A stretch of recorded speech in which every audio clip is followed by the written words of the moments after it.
আসসালামু আলাইকুম।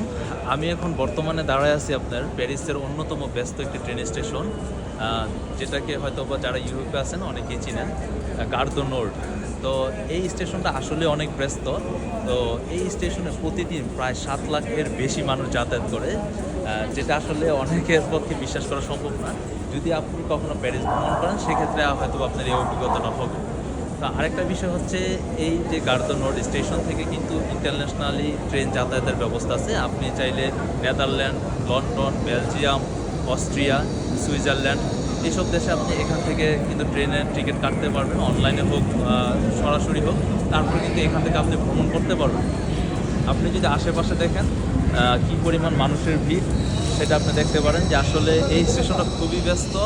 আর এই স্টেশনের পাশেই মানে বাংলাদেশে হালাল ফুডের দোকান আছে অনেক, যেটা কিনা আপনি আসলে অবশ্যই, কেউ যদি প্যারিসে ভ্রমণ করতে আসে সেক্ষেত্রে সে মাস্ট বি এই জায়গাটা হয়তো বা আসবে আর কি।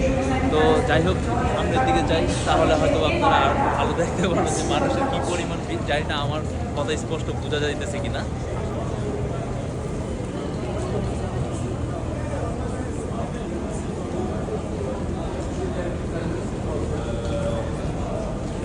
আর এখান থেকে আরেকটা বিষয় হচ্ছে আপনার, যারা এখান থেকে দূরে কোথাও রওনা হবেন অথবা দূরে কোথাও যাবেন, সেক্ষেত্রে কিন্তু অবশ্যই নতুন অবস্থা 15 থেকে 20 মিনিট আগে আসার চেষ্টা করবেন। কেননা আপনার লাইন বুঝতে হয়তো বা মেট্রো বুঝতে একটু সময় লাগতে পারে। তো যাই হোক, মেট্রো ইউজ যারা করেন তাদের জন্য খুবই সহজ হবে আশা করি। তো আজকে এ পর্যন্তই।